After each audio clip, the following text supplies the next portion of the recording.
tal?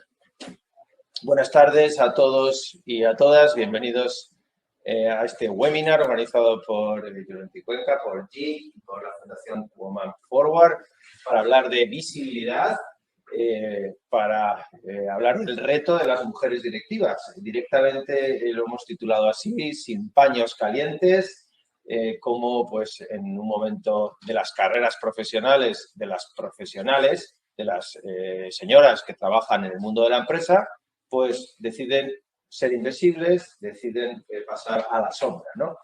Muchas veces porque lo deciden ellas, muchas veces porque la cultura te lleva a esa sombra. De eso vamos a hablar y lo vamos a hacer con directivas.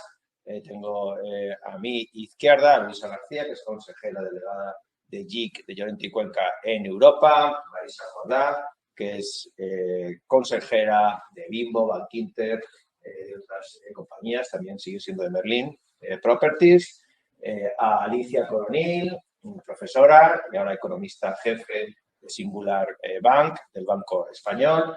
Durante muchos años ha dirigido pues, la parte económica del Círculo de Empresarios, y Miriam Izquierdo, que es emprendedora, que es directiva, que es consejera, y hoy como presidenta de la Fundación Women Forward. Estamos en Llorente y Cuenca y lo hemos organizado conjuntamente con la Fundación. Cuéntanos qué hace la Fundación, Miriam.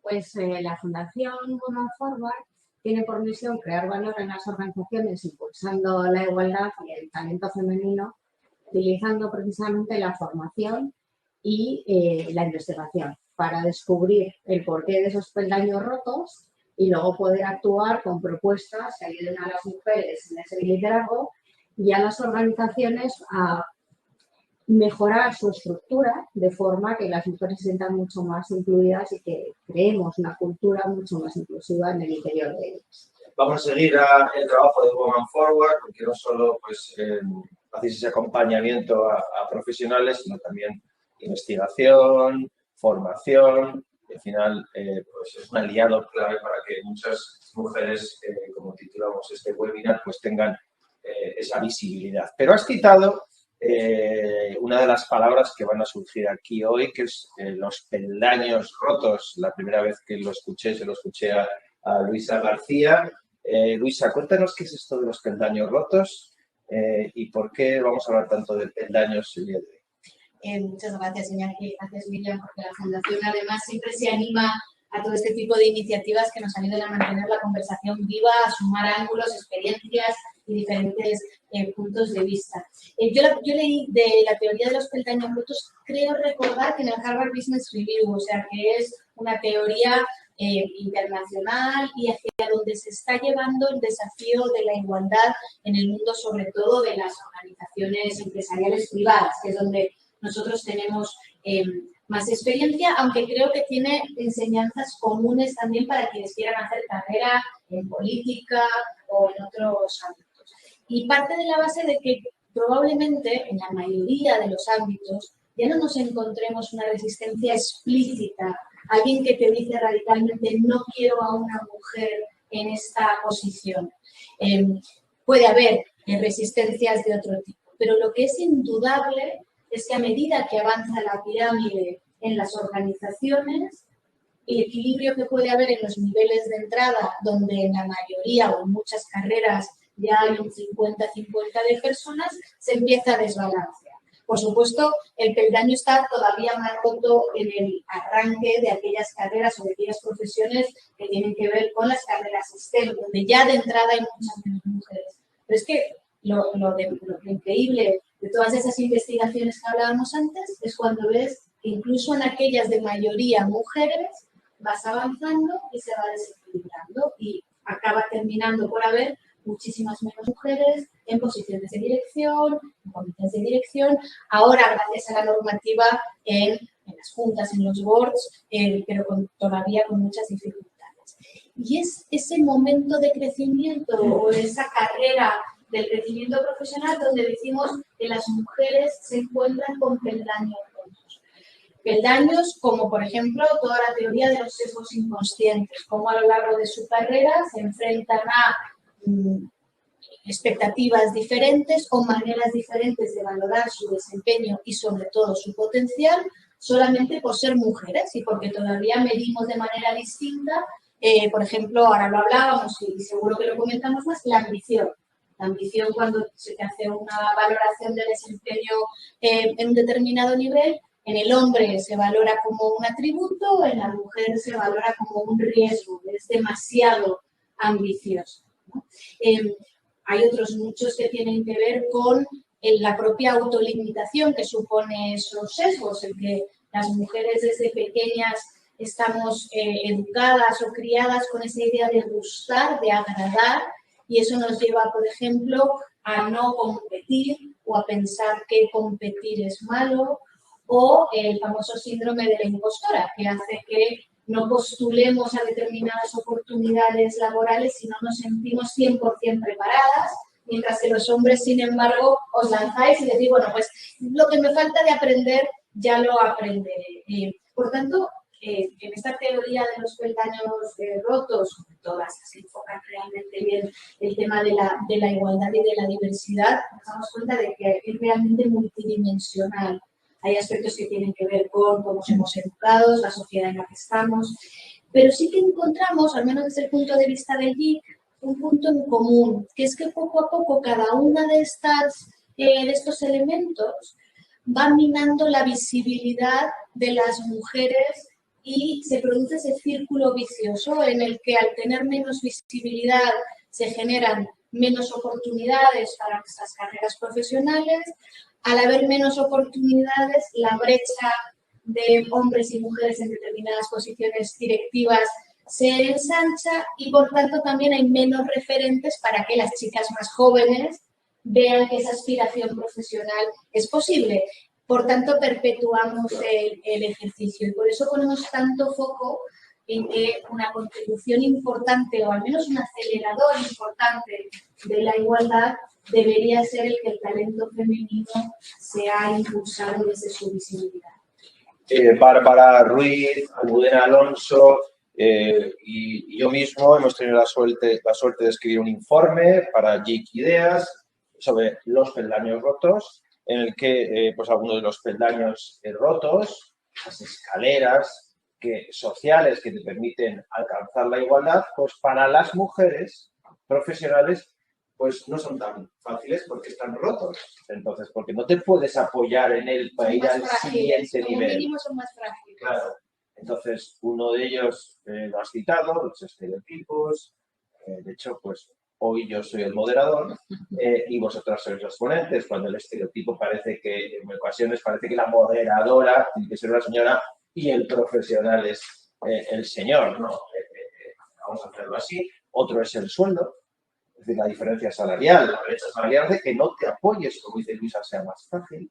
El apoyarte otra vez el trabajo no remunerado, los cuidados, y no puedas quedarte a esa reunión, no puedas estar en esa convención, porque tienes que encargarte de tus padres, de tu madre, de tus hijos. Es decir, que son esos escalones. Por eso, cuando se habla del techo de cristal, y le voy a dar la palabra a Marisa, que escucha habitualmente techo de cristal porque ella es consejera, porque ha sido directiva, es directiva, no dejas de ser nunca, y sale el techo de cristal como que no hay mujeres en los consejos de administración, pues parece que el techo de cristal obvia todo lo anterior. Como tú estás en consejo de administración, pero has tenido que pasar por todo lo anterior, no sé si has tenido escalones rotos, no sé si has sentido en tu carrera, Marisa, escalón roto de los sesgos, de la cultura, de cuidar a la familia, de tener menos sueldo, de que te consideras el que hace esta señora aquí. Este es un mundo de hombres. ¿Cómo has ido escalando, tú que estás, lo decimos con admiración, en el Consejo de Administración, en el Gobierno Cooperativo, cómo has ido escalando esos peldaños? Bueno, pues nada, muchas gracias a Llorente y a todos los ponentes por estar con vosotros aquí. Pues vamos a ver, Iñaki, ¿cómo ha sido mi proceso? Pues mi proceso ha sido con mucho sacrificio personal. Es decir, yo creo que no he sentido esos escalones rotos, sinceramente, quizá he tenido mucha suerte, pero a lo mejor no los he sentido porque yo me he impuesto a ellos y he querido vencerlos, ¿no? Es decir, yo cuando empecé a trabajar, pues he tenido que ir escalando desde el nivel más bajo, desde que era estudiante. Es verdad que he recibido una educación en casa súper liberal, es decir, nunca ha habido diferencias entre hombres y mujeres.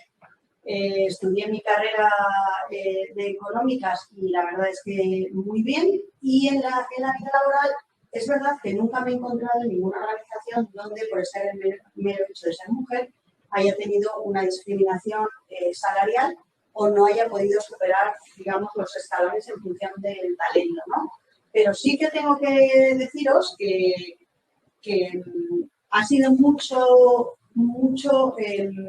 he puesto mucho de mi parte para poder compaginar mi vida laboral, que ha sido muy viajera, con mi vida personal. Y me he tenido que hacer cargo también de mis hijos, de mis padres, etcétera, como todas las familias, ¿no?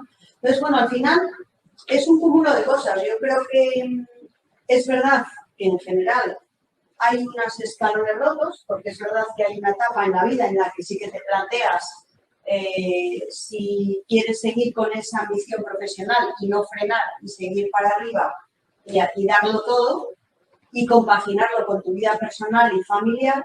Y ahí es donde sí que es verdad que te exigen mucho más por ser mujer. Es decir, yo creo que en los procesos de selección o en los diferentes puestos de trabajo y posiciones directivas que he tenido, el nivel de exigencia a mi persona ha sido mucho más exigente, por decirlo así, que si hubiera sido un hombre. Es decir, tenía que ser mucho mejor que con los que competían, porque si no, en igualdad de condiciones no llegaba a esas posiciones. Exactamente. Es decir, que, claro, para ti tienes que pasar, digamos, 2 escalones cuando un hombre pasa uno, porque tú tienes un escalón más alto que subir, ¿no? Exactamente. O sea, el nivel de exigencia es muy superior, el sacrificio personal también, porque tienes que compaginarlo con la vida personal.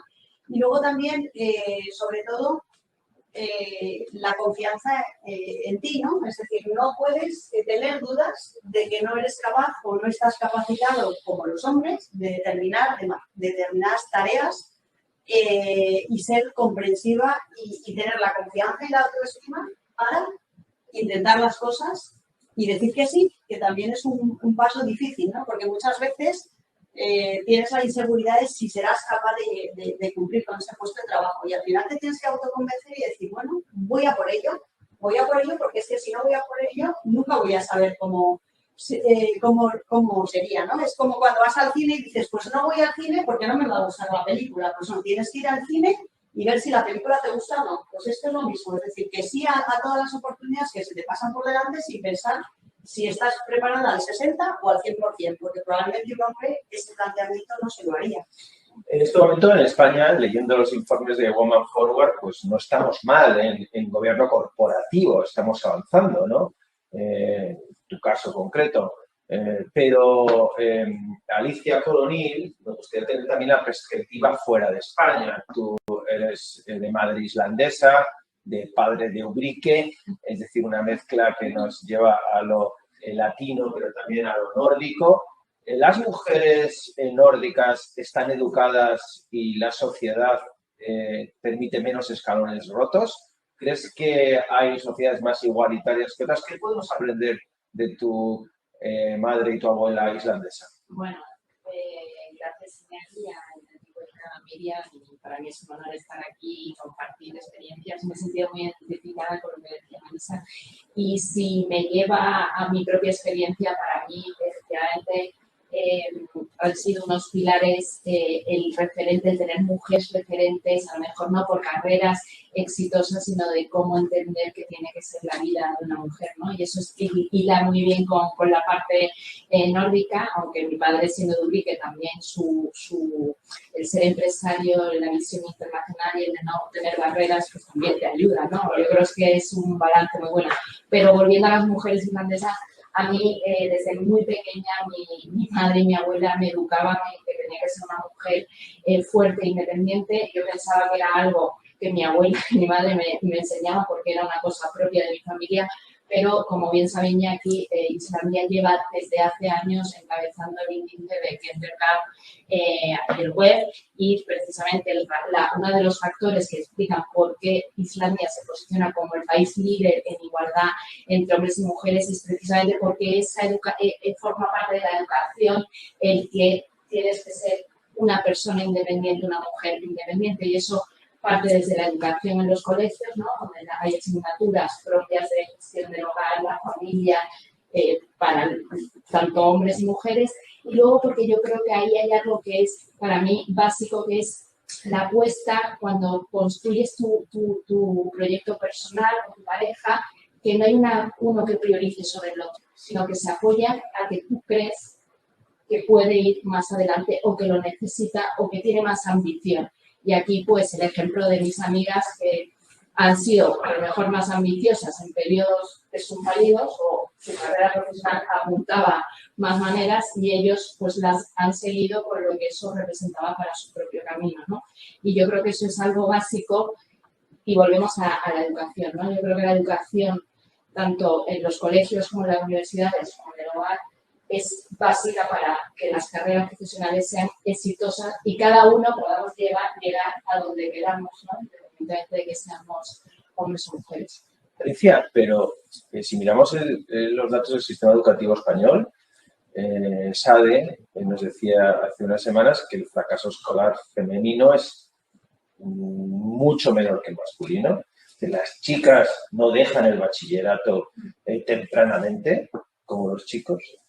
Si vemos las notas de acceso a las carreras, vemos que las mujeres están encabezándolo. Si vemos los expedientes, vemos que las mujeres están mejor que los hombres. Si vemos toda esa parte educativa reglada o educación superior, parece que las mujeres están mejor que los hombres. Pero algo pasa cuando empieza el mundo laboral, ¿no? Entonces, ahí, Miriam, de algún modo, las mujeres empiezan a sufrir más que los hombres, ¿no? Por diferentes circunstancias. Y una de ellas que queremos hablar hoy aquí, por eso se llama visibilidad, es que las mujeres deciden estar en la sombra. Entonces tú, que estás acostumbrada a trabajar con directivas, ¿por qué les cuesta a muchas mujeres profesionales hablar en público? ¿Por qué les cuesta intervenir en las reuniones? ¿Por qué les cuesta tener un perfil propio en redes sociales? Le pregunto a Miriam, pero también a Luisa, que ha analizado las conversaciones también en Twitter y me interesa mucho esa parte. ¿Qué es lo que pasa? ¿Por qué se convierten en invisibles las mujeres profesionales? Cuando hacen algo, lo hacen normalmente más por convicción que los hombres. Los hombres lo pueden hacer simplemente pues, por quedar bien, por ocupar una posición, por tener un reconocimiento. Las mujeres necesitan, esto que hablamos mucho, este tema de propósito, es muy superior en ellas porque tienen esa idea de resiliencia, esa idea de nurturing, ¿no? De educar, de cuidar. Entonces tienen un concepto que desarrollan desde el principio en su vida, que es el concepto de ese poder. Una mujer solamente quiere detentar el poder si piensa que va a poder cambiar algo en una organización, mientras que los hombres quieren detentar el poder simplemente por el hecho de estar en un sitio concreto en el escalafón. Y esto nos lleva a ver claramente un peldaño de esos rotos que tú estás repertoriando muy, muy importante. Hay estudios básicos sobre este tema en la Universidad de Harvard, pero hay otros más. Yo también lo he desarrollado en un paper, que te dice que son barreras técnicas, como si dijéramos, ¿no? Como las del comercio, pues técnicas estructurales de las organizaciones. Es decir, las organizaciones han sido creadas por hombres, para hombres, y con la idea de unos objetivos pensados por hombres de una manera tradicional. Y desde entonces han cambiado poco. Son las estructuras que te llevan a silos de comunicación en los distintos departamentos, que te llevan a jerarquías, que son contrarios hoy en día a esa transformación cultural y digital. Esa transformación digital te lleva a la necesidad de hacer una transformación cultural. Y te lleva a esa necesidad de hacer unas organizaciones más inclusivas, donde las mujeres puedan desarrollar su ambición y su necesidad de poder de otra manera para impactar. y para crear valor desde ese propio convencimiento. ¿Y cómo estamos queriendo dar soluciones? ¿Cómo la formación, Miriam, puede ayudar a cambiar ese paradigma? La formación es básica porque, hilando con lo que decía Marisa, las mujeres solamente en general tienden a no sentirse seguras si hay una pequeña parcela que no dominan. Con lo cual, el contar con una formación adecuada ayuda a las mujeres a pensar que, bueno, pues dominan la materia, la posición, lo que sea, y sienten ya una seguridad mayor para ir a por todas en un puesto concreto, en un proceso de selección, en lo que sea. Y por otro lado, les hace además poner bueno, pues esa batería de skills que tienen, ¿no? Esa resiliencia en la base de poder llegar, y además les cambia un poco el chip también, ¿no? Porque esa seguridad al final hace mejorar la ambición. Hablando de formación, pero también, Luisa, de visibilidad, por ejemplo, de marca personal, en las conversaciones públicas de Twitter que habéis analizado, ¿qué conclusiones podemos obtener al respecto? Bueno, vimos, en el fondo miramos la conversación digital de un año, pensando que además Twitter es una buena red no solo para saber lo que tú dices de ti o lo que tú dices en tu canal, sino lo que se habla en los medios de comunicación, lo que se habla en la agenda política, a quienes mencionan, qué contenidos se viralizan, etc. Y lo hicimos sobre una muestra hecha a propósito paritaria, porque la primera hipótesis que queríamos descartar era si a lo mejor las mujeres estamos menos presentes en la conversación digital. La enfocábamos en tres frentes, en la política, en la empresa y en el periodismo. Si nuestro liderazgo en esos tres ámbitos era menos visible simplemente porque hay menos mujeres. Entonces lo que hicimos fue forzar la muestra. Y dijimos, vamos a analizar la conversación digital que se genera sobre 320 líderes mujeres en esos tres ámbitos y 320 hombres. Cogimos 10 de cada terreno, 10 hombres, 10 mujeres de cada uno de los países donde opera ahí y vimos qué pasaba. Incluso forzando la paridad en la muestra, la diferencia es abrumadora. Para que te hagas una idea, a una muestra igualitaria, sin embargo, cualquiera de vosotros o cualquiera de las personas que nos está viendo tiene que ver 200 tweets para encontrar uno que haga referencia a una mujer empresaria. Lo que decíamos antes, ¿dónde están las referentes? Y claro, a partir de ahí te preguntas por qué. La siguiente capa del análisis, donde también hicimos algo de investigación cruzada de otras cosas desarrolladas, e intentar entender las razones. Una de ellas es lo que apuntaba Miriam, el perfeccionismo, ¿no? La sensación de que las mujeres, para participar en un debate, dar una conferencia, dar una entrevista, estar en un webinar, nos sentimos inseguras si no nos preparamos mucho, y eso une a lo que tú decías del trabajo no remunerado. Entonces, el tener visibilidad se convierte en una tercera jornada. Bueno, pues ya no tengo tiempo y por tanto no lo hago. Y de hecho, es una queja frecuente, razonable, de aquellos medios de comunicación o organizadores de eventos que quieren tener paridad en las fuentes a las que consultan, en los paneles que tú decías antes, ¿no? Y dicen, ostras, es que invito a mujeres y declinan. Declinan, uno, porque claro, tienen que salir pitando a terminar la jornada laboral para encargarse de los hijos, los maridos y los mayores, pero es que además sienten que no tienen tiempo para prepararse ni en contenido ni en forma. Es otra cosa que analizamos en el estudio, perdona que termine, lo que se llama el Sky Gap, el cómo la expectativa también sobre la apariencia física de la mujer lleva a que para hacer una aparición pública, para tener ese nivel de visibilidad, pues tienes que dedicarle más tiempo a ir a la peluquería, a no repetir ropa, etcétera, ¿no? Y mientras no rompamos esos estereotipos y no cambiemos esa expectativa, pero por otro lado, mientras no formemos a las mujeres para que se sientan muchísimo más cómodas, sin tener que prepararse tanto cada vez que van, no lograremos una mayor participación y al contrario generaremos esa frustración y dicen, oye, pero yo las invito y no vienen. Bueno, pues hay que ayudarlas para que vengan y la formación es fundamental para ello, para darles esos trucos de cómo construyes tu narrativa, cómo desarrollas tu imagen, cómo te sientes más segura, etcétera. Pero volviendo sobre eso que dices, que es muy interesante, hay otro punto que te va al segundo peldaño. es que si una mujer no hace un buen papel o aparece con un pelo no sé cómo, el juicio del día siguiente de las redes de los hombres va a poner el foco en eso. Y eso no pasa con los hombres. Los hombres pueden ir con una agujero en el calcetín que a lo mejor hacen una gracia, pero tiene que llegar a ese punto. ¿Sabes que el estudio, esa era una de las hipótesis que no se comprueban? No se comprueba. No se pero lo vemos en la red. Yo creo que lo vemos hasta en la tele. Es uno de esos mitos que hacemos que autoperduren. Igual que este mito, que en mi experiencia profesional, pero luego además he visto también que hay investigación al respecto de que las mujeres no nos ayudamos entre nosotras en el ámbito laboral, que no sé lo que está demostrado, y está demostrado más bien lo contrario.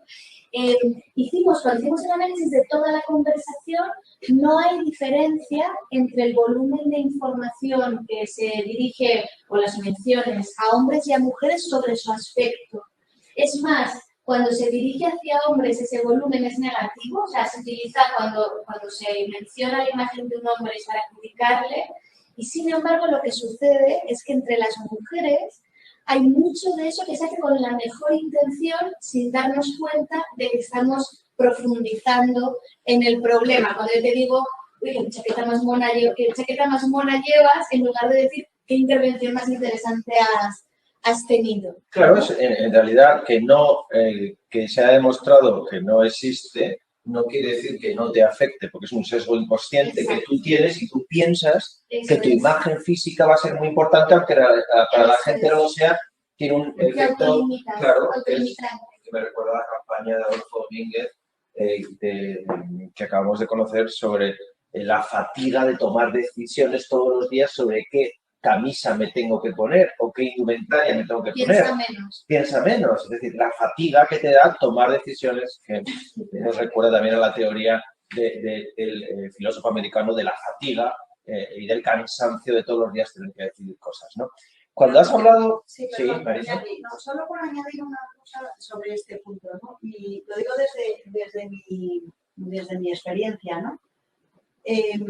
Tengo que reconocer que soy súper proactiva a la hora de trabajar, a organizar temas, a ocuparme de mi familia, pero no soy nada proactiva a estar en el candelero. Es decir, para mí eso es como secundario, cuaternario, vamos, no vengo a decirte. Es decir, de mis prioridades, el estar en el candelero es de las últimas. ¿Por qué? Porque las mujeres tienen una forma de ser diferente, y lo ha dicho Miriam. Es decir, la mujer lo que quiere hacer es un trabajo muy bien hecho, muy ejecutivo, cumplir con sus objetivos y que salga todo muy bien. Y entonces está tan centrada en su trabajo, en su familia, en organizar su vida. Incluso hay gente que, aunque no tenga hijos, pero tienen sus hobbies, lo que sea, sus viajes, que para eso le llena el 100% de su vida. Y entonces es muy secundario dedicarse a promover su visibilidad, ¿no? Y entonces,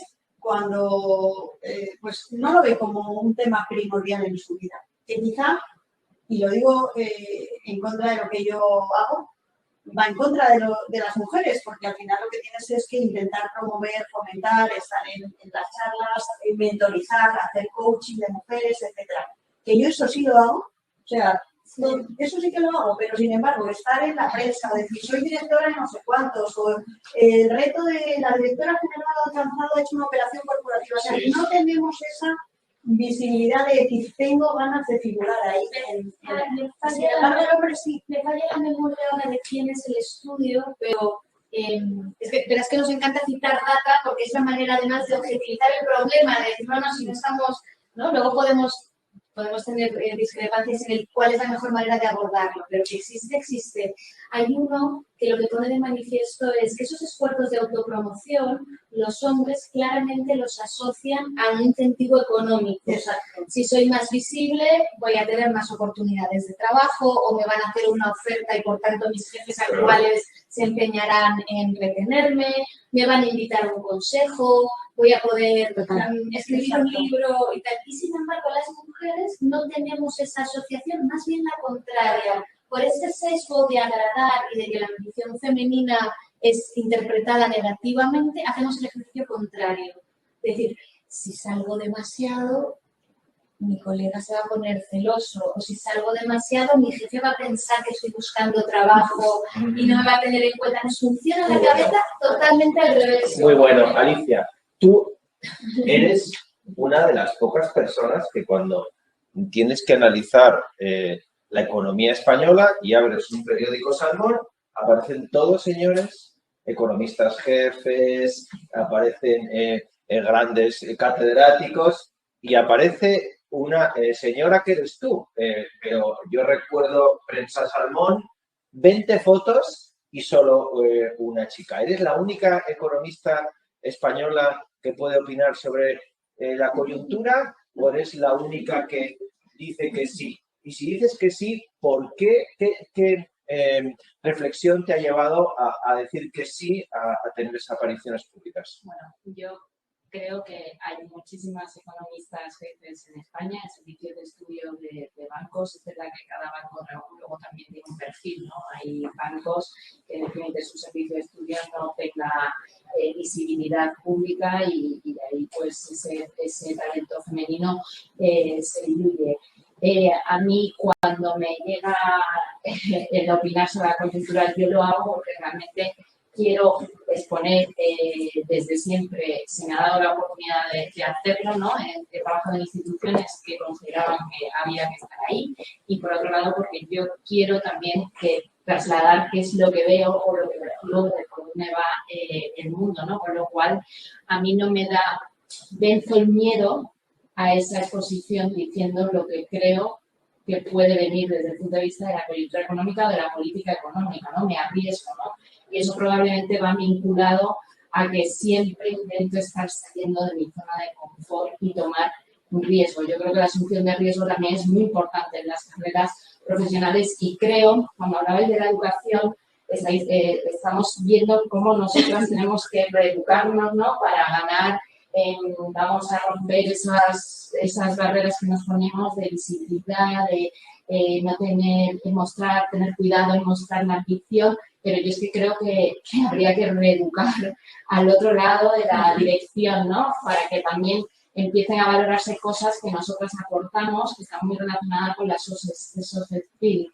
A mí me gusta definirme como una persona sensible y muchas veces el ser sensible en una organización o mostrarte un día, ¿no? Con tu debilidad e incluso se te pueden saltar las lágrimas, ¿no? Es que no se puede llegar en el trabajo, ¿no? Exacto. Eres demasiado blanda o eres demasiado dura. O sea, exacto. Entonces, lo que creo también que es importante también ese mentoring, esa educación del otro lado, ¿no? Porque si al final yo puedo intentar ganar voy a intentar hacer más visibilidad, voy a ganar más confianza cuando planteo algo. Voy a modular la ambición para que no se malinterprete, ¿no? Pero si el otro no percibe o no entiende también lo que hay en una cabeza de una mujer, ¿no? Que quiere seguir su carrera profesional, creo que vamos a seguir teniendo esos peldaños rotos por el camino, ¿no? ¿Podemos preguntar? Estamos en pleno webinar, tenemos la suerte de que nos acompañan algunas colegas, en el público también nos acompañan online mucha gente. Vamos a continuar con el webinar, incluso pues la posibilidad se puede hacer preguntas online y yo las voy a gestionar, o sea que animo a que esa pregunta nos la hagas online, me la harán llegar inmediatamente. Alicia es profesora, sabe de hablar en público. ¿Por qué cuesta tanto a las mujeres hablar en reuniones? Y esto ya va para Marisa, para Alicia, por supuesto para Luis y para Miriam. ¿Es que hay algo en la genética de la mujer que le haga hablar peor en público? No, ¿verdad? ¿Qué es lo que pasa? Eso sí, yo Bueno, tengo mi experiencia personal, pero... A ver, bueno, yo no lo comparto, ¿eh? O sea, yo creo que a la mujer no le da vergüenza hablar en público, sinceramente. Yo creo que lo que le da vergüenza o lo que le surgen dudas es hacer preguntas inteligentes y respuestas inteligentes y adecuadas al tema que se está tratando. Entonces, yo creo que hablar en público no le da vergüenza. O sea, yo creo que eso es una cuestión no de hombres y mujeres. Al que tiene vergüenza en hablar en público le afecta igual si es un hombre que una mujer, sinceramente. He visto muchos hombres que tienen pánico al escenario, muchísimos. Pero quizá lo que más digamos, yo creo que más le preocupa a una mujer es, pues eso, todas las cuestiones que se plantean o todos los temas de la conversación, en comités de dirección o en temas de innovación o cualquier asunto que se trate en la vida laboral, pues lo que quiere es hacerlo muy bien. Y entonces, como lo quiere hacer muy bien, pues a veces no quiere meter la pata y arriesgar a decir cualquier cosa que se vea como algo que nadie lo comparte, ¿no? Entonces... Pero lo perfecto es enemigo de lo posible. Por supuesto, es decir, que claro. por querer hacer la mejor intervención, dejas de hacerla. Entonces, es verdad que las organizaciones están cambiando muchísimo y que la mujer tiene que ser valiente para incluso equivocarse y cometer errores como en todas partes. Es decir, tenemos que acostumbrarnos a saber que en una organización diversa lo mejor es expresar todo lo que se te pasa por la cabeza de forma inteligente y no asustarte porque tengas un criterio diferente al resto de las personas en la mesa. Es decir, tienes que tener tu criterio propio y eso sí, por supuesto, ¿cómo se consigue eso? Y haciendo un buen papel, pues como decía antes Miriam, con unos conocimientos profundos de la materia, estando seguro de que conoces los negocios, de los temas que estás hablando, pero yo creo que no es una vergüenza hablar en público, sino una inseguridad de que quieres estar al 100% segura de lo que vas a decir es lo mejor, ¿no? Y ahí es donde tenemos que luchar contra esa idea en todas las organizaciones, porque al final yo creo que la vida es tener diversidad y tener diversidad de criterios. Y ¿cuál ha sido, Alicia, tu experiencia de intervenir en consejos, comités de dirección más personal? ¿Has sentido también ese escalón roto de a ver si no lo hago bien? Yo, sinceramente, sí que lo sentí. Yo al comienzo de mi carrera me sentía a veces en las reuniones entumecida y con un miedo horrible a hablar, ¿no? Y tengo esa anécdota de que hubo una persona que me dijo, deja de ser una escribana, pero en plan positivo, ¿no? Sí. Para lanzarme porque... Deja de escribir informes y cuéntanos, ¿no? Incluso en los comités, como de tomar actas y tal, ¿no? Sus apuntes y ahí escribía, pero como que no me atrevía hasta que un día dices, mira, viendo muchas de las intervenciones, pues oye, yo creo que puedo aportar, ¿no? Y al final es pues vencer ese grado de autoexigencia que yo creo que es al final la mayor barrera que uno tiene. Yo creo que es lo peor que se tiene y con eso yo creo que sigo luchando todos los días, que uno mismo a veces se vuelve su peor enemigo, ¿no? Y eso también tenemos que aprender a gestionarlo. Por eso sí que creo mucho en que uno tiene que ir aprendiendo, construyendo, como tú decías, no solamente sobre las bases de su propio trabajo, sino también ganando seguridad. Y yo creo muchísimo en que hay que tener referentes y mentores, o mentoras, me da igual, que también te ayuden. No digo que te ayuden a conseguir un trabajo o a escalar, sino a ganar seguridad o a reforzar o a contrastar, ¿no? A lo mejor impresiones que tienes tú, ¿no? De ese nivel de autoexigencia o esas autovaloraciones que a veces nos hacen daño, ¿no? Alicia, la Fundación Women Forward hace mentoría, acompañáis a muchas directivas y hacéis formación. ¿Se puede entrenar estas habilidades blandas? Miriam, ¿cómo lo proponéis? Eso es lo que iba a decir, que el movimiento se demuestra andando y para llegar a andar antes tienes que gatear. Entonces, esto es una soft skill que se entrena y que en público en general tú necesitas un recorrido, el mismo que te dijeron y que tú has ido entrenando, pero también existe un peldaño roto en esto. O sea, esto no viene porque sí. Y es que muchas veces las mujeres hablan en comités de dirección, en consejos o en otro tipo de reuniones, dicen algo y como que no hubieran dicho nada. Y media hora después lo dice un hombre y de repente media mesa o toda la mesa dice, eso es muy importante. Entonces a las mujeres hay que educarlas también en esta asertividad mayor y hay que entrenarlas de que cuando digan algo lo hagan de alguna manera, pues eso, de una forma asertiva, clara y que pongan hincapié muy claro en este tema es importante porque lo sepan argumentar de una forma muy ordenada y le den el peso que requieres. Y eso requiere desarrollar ese soft skill, de esa seguridad también. Yo os animo a que en cualquier conversación que tengamos en el ámbito profesional con chicos y chicas jóvenes, analicemos el lenguaje que utilizan ellos y ellas. La prevalencia, incluso en el nivel superior, cuando mujeres directivas, la prevalencia de la palabra suerte es muy superior en la narrativa de las mujeres. Entonces, he tenido la suerte has tenido la habilidad de elegir una empresa donde te ofrecen oportunidades, de aprovecharlas, hacer un trabajo estupendo. Yo he tenido la suerte incluso de buscarla, de tener un jefe, de tener una pareja, creo que eso por un lado. Por otro, algo tan sencillo como el uso de diminutivos. O sea, las mujeres cuando expresamos las opiniones, lo que tú decías, hay que mencionar al otro lado de que hay que escuchar a todo el mundo en igualdad de condiciones. Pero la expresión de, bueno, yo creo, esto lo veo un poco, o a lo mejor, ya te haces pequeño menos. Y si a eso le sumas ese nivel de autoexigencia y el fenómeno, McKinsey en el último informe de los que hace para LinkedIn habla de the onlys. Ese fenómeno de estás en una mesa, eres la única mujer, sientes que cuando abres la boca todas las miradas se dirigen a ti y poco menos que te sientes responsable de todo el género femenino que está en tus hombros.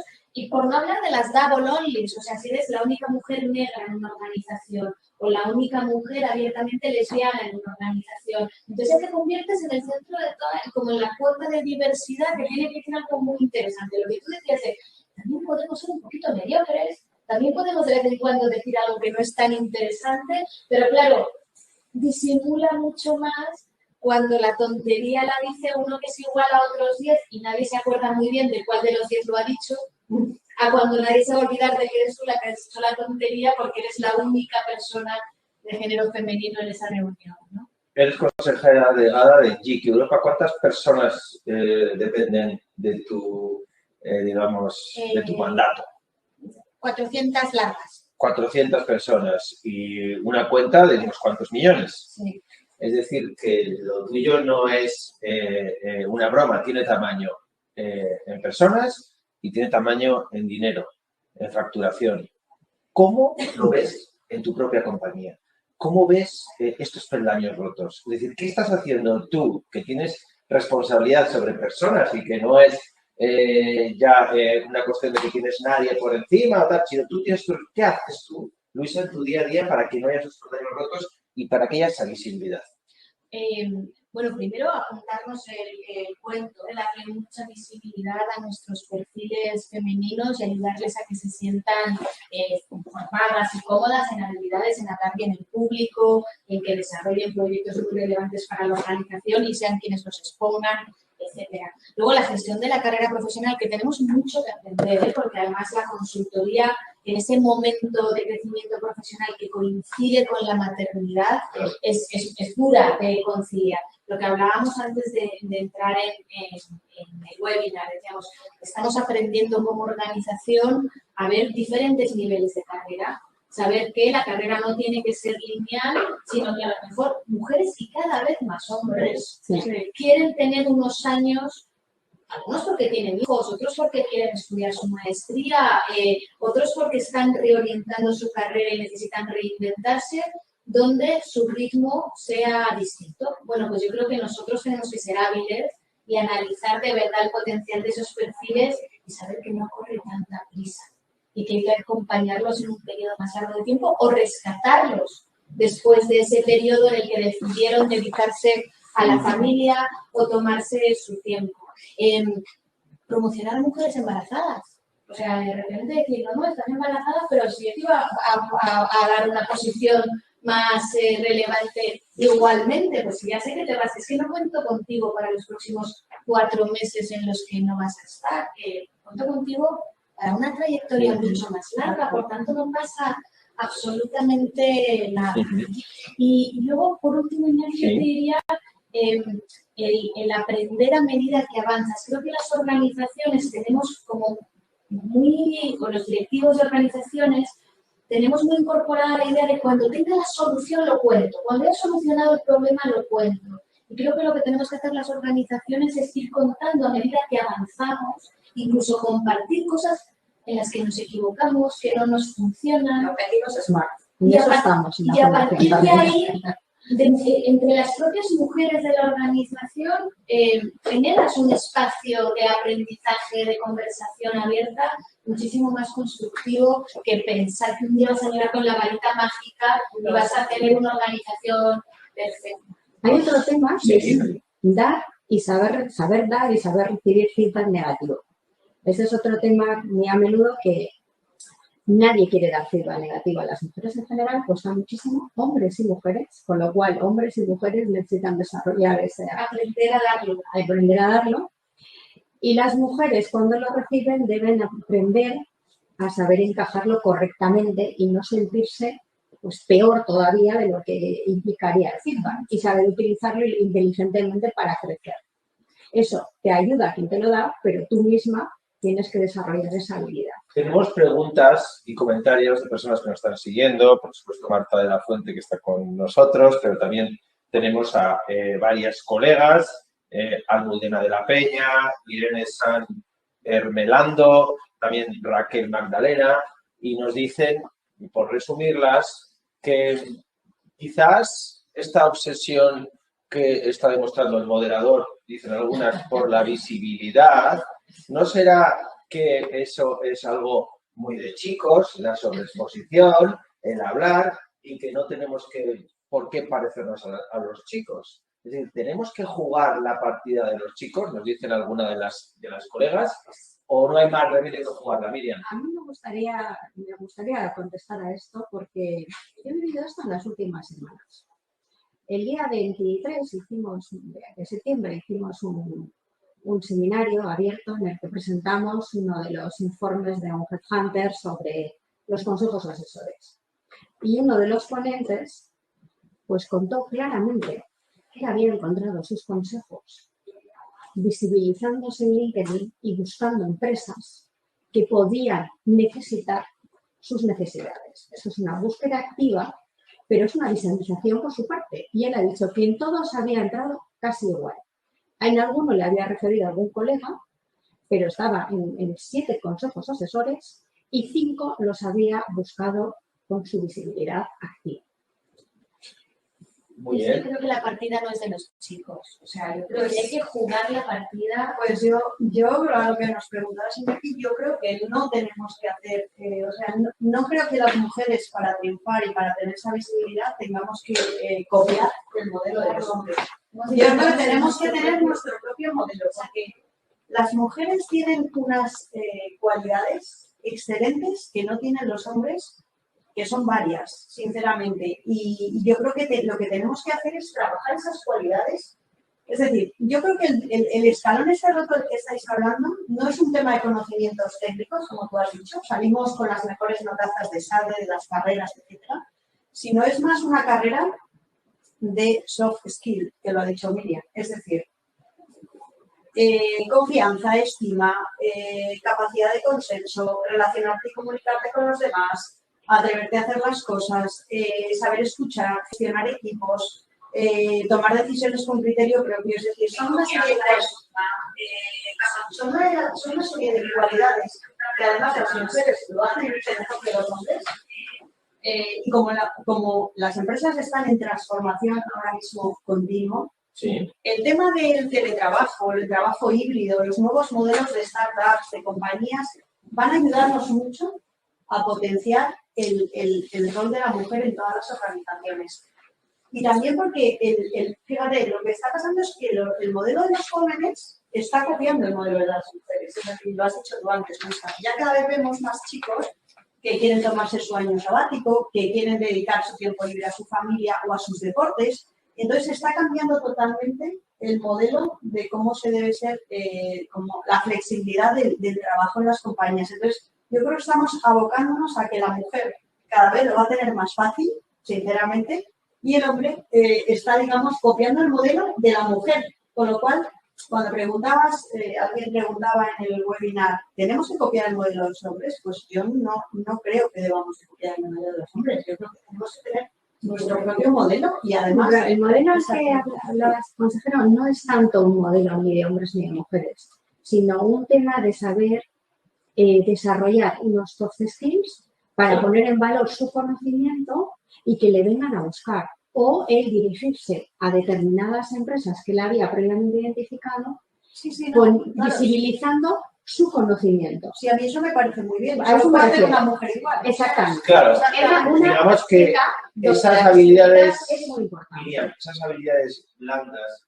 de saber posicionarte, saber comunicar, saber relacionarte, perder el miedo a hacer la intervención, a presentar tu candidatura cuando tienes que presentarla, a insistir en tener una marca personal, que parece que... Y luego seamos conscientes de que también parte del modelo tradicional femenino también tiene desventajas que nos hace lo que decíamos ahora, ¿no? Dedicarle de entrada muchas más horas a determinadas tareas de las que deberíamos, o tener el riesgo de ser encasilladas en determinados roles, ¿no? Entonces yo creo que al final emerge un nuevo modelo y que cuando hablamos de visibilidad del talento femenino, lo que no pretendemos es decir el mensaje, el estilo, los canales tienen que ser los mismos. Entonces yo creo que una de las claves del éxito para lanzarte en esa aventura de la visibilidad es desarrollar tu propia narrativa y sentirte cómodo, o sea, ser auténtico. No creo que tengas que pretender ser, porque efectivamente, además los señores en los que pensamos cuando pensamos en directivos muy visibles, ni siquiera ellos responden probablemente a la expectativa de la sociedad de hoy. Pero de ahí a yo me voy a quedar escondida en casa y voy a evitar. Creo que hay un camino muy largo y que lo que hace al final es generar un impacto negativo en la carrera de las propias mujeres. En ese camino largo, Miriam, habéis diseñado un programa con el título Visibilidad, Upskilling, es decir, mejora de las habilidades en comunicación y posicionamiento para mujeres. El programa empieza en unas semanas y luego habéis diseñado Woman Forward en colaboración con el área de educación directiva de Llorente y Cuenca y lo diriges. Cuéntanos algunos por qué merece la pena ese programa y cómo puede beneficiarse la gente de su participación. Yo creo que lo hemos abordado muy bien a lo largo de esta hora y yo creo que es esa necesidad de saber, bueno, formarse para superar, digamos, los retos que tenemos en esos problemas de comunicación. Unos que vienen impuestos por la estructura de las organizaciones, otros que vienen un poco por esa genética que hemos heredado las mujeres, digamos, una historia en la que, bueno, pues nacemos un poco con esa idea de visibilizarnos menos, de ser más retraídas. Esa formación que va a contrarrestar precisamente esa tendencia a ser más retraídas y esperar a ver para actuar, que por un lado sí hay que ser a veces comedido, pero otras veces hay que saber también coger la oportunidad y en esa oportunidad, porque la oportunidad a veces pasa una vez y te han oído, te han escuchado y has impactado o no. Entonces, todos esos son soft skills que se pueden aprender a lo largo del programa y sobre todo hacer ese camino, ¿no? de empezar a trabajar la comunicación y contar con unas herramientas que nos lleven a ese modelo de visibilidad y a nuestro propio storytelling y poder crecer en nuestro puesto directivo y en nuestros objetivos personales. Has diseñado el programa para que las protagonistas también sean mujeres directivas y profesionales. Luisa García da clases en el programa, tú misma, pero tenemos a Amalia Blanco, que fue el DIRCOM de Bankia y que ahora mismo es consejera, Ana García Faun, que es consejera y amiga de algunas de las personas que están aquí. También tenemos la suerte de contar con Gloria Lomana, también con Ana Cruz Sánchez de Lara, del Español.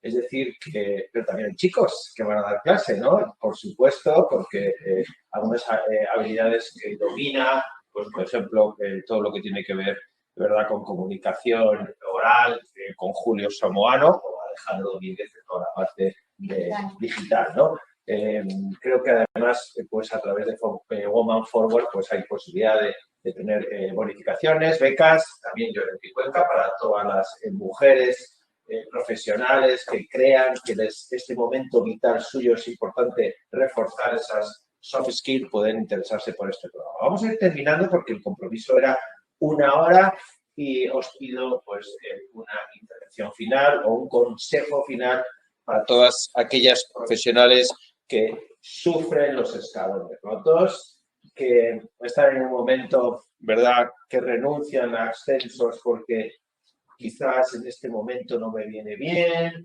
o aquellas mujeres que padecen todavía brecha salarial, aquellas otras que les supone un mundo todavía pues intervenir en algunas reuniones porque se les cae encima todo el peso del género y decir, parece que tengo a todas las mujeres detrás de mí diciéndome hazlo bien porque si no vamos a ir a peor. Un mensaje final. No sé quién quiere empezar. Bueno, yo les diría que primero focalicen cuáles son sus objetivos y una vez que lo tengan claro, vayan a por ellos. Elaboren una estrategia para, en los diferentes peldaños, nunca mejor dicho, que exija esa estrategia, los empiezan a poner en marcha. Y uno de ellos, obviamente, es la formación. Coronel. Pues yo diría que hay que siempre intentar ser una mujer independiente, convertir nuestras debilidades, nuestros miedos en nuestras fortalezas, que nos ayuden a reinventarnos y salir de nuestra zona de confort. Que no nos dé miedo salir de nuestra zona de confort, ni visualizar que podemos llegar a lugares que pensábamos que no llegaríamos o que no teníamos esa visión cuando éramos pequeñas. Yo creo que hay que perseguir los sueños y, como siempre le digo a mis alumnos, lo único de las pocas cosas en la vida que no te van a quitar, porque hay cosas que van y vienen, ¿no? Desde el amor, el dinero, los hijos se tienen que ir, si no, mala cosa, ¿no? Lo único que no te van a quitar al final es lo que has vivido. Y yo creo que no le podemos luego echar la culpa de que no hemos conseguido nuestras metas a nuestro entorno, a nuestros jefes o a nuestros compañeros. Yo creo que nosotros tenemos que ser autores de nuestras propias carreras profesionales.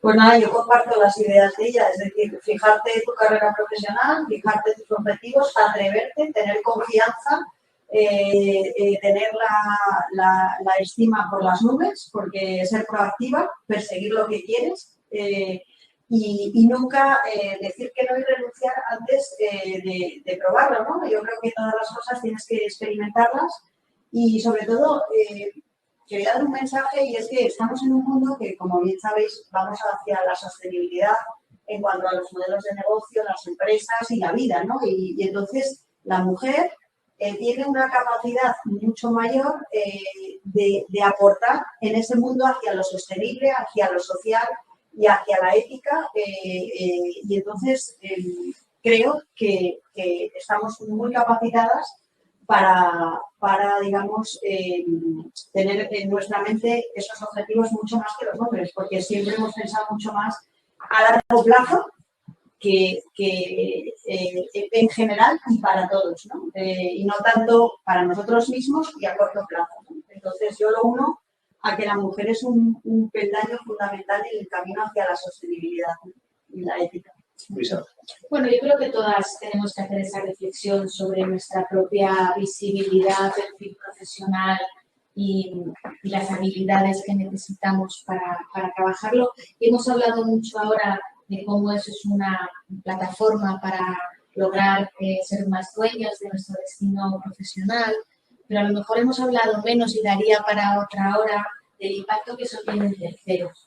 O sea, yo creo que todavía mostrar referentes distintos de liderazgo a la sociedad no solo crea una sociedad más igualitaria, creo que también crea organizaciones mejores, porque pone de manifiesto nuevos modelos de liderazgo, lo que hablábamos antes, ¿no? De diferentes maneras de aproximar problemas que antes solo tenían una única mirada, por no hablar, por supuesto, de las niñas y jóvenes que pueden ver truncada su vocación si no tienen a mano ejemplos de mujeres que lo logran, que llegan y que consiguen ese sueño de que hablaba Alicia, ¿no? Entonces, animaría a que todas hagamos esa reflexión con esa doble mirada, lo útil que es para nosotras, para llegar hasta el infinito y más allá, pero también para tener una sociedad mejor.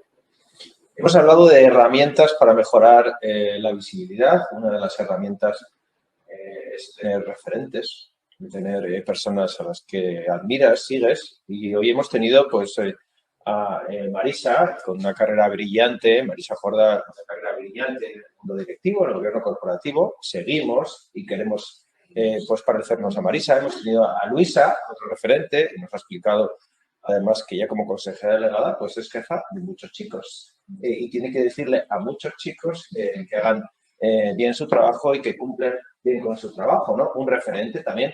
Pero hemos hablado de dar visibilidad, de estar en los medios, de que la gente pues también sepa que somos voces autorizadas, siendo mujeres, ¿no? Pues en el caso de Alicia Coronil, pues recordaremos pues también los consejos que le daba su madre y su abuela, islandesa, independiente. Otro día nos contarás aquello de los vikingos de Islandia que se iban y las mujeres se quedaban y podían elegir marido por si acaso no volvían esos vikingos. De ahí viene algo de independencia de Coronel Johnson, pero también de ese periódico Sepia en el que es la única Alicia, ¿no? Queremos más Alicias en ese Sepia. Y por último, pues Miriam ha hablado de formación, nos ha contado el curso que ha promovido Woman Forward con G, visibilidad, que también se llama, que es una upskilling en marca, en cómo conseguir habilidades, upskilling de marca personal y de comunicación. A todas las personas que nos habéis seguido, muchas gracias, también a las que han hecho las preguntas. Y no podemos invertir más tiempo porque el compromiso era 1 hora, pero seguro que la conversación sigue. Nos lo ha anunciado también Luisa, que seguirá Llorente y Cuenca hablando de este asunto. Hasta siempre. Muchas gracias.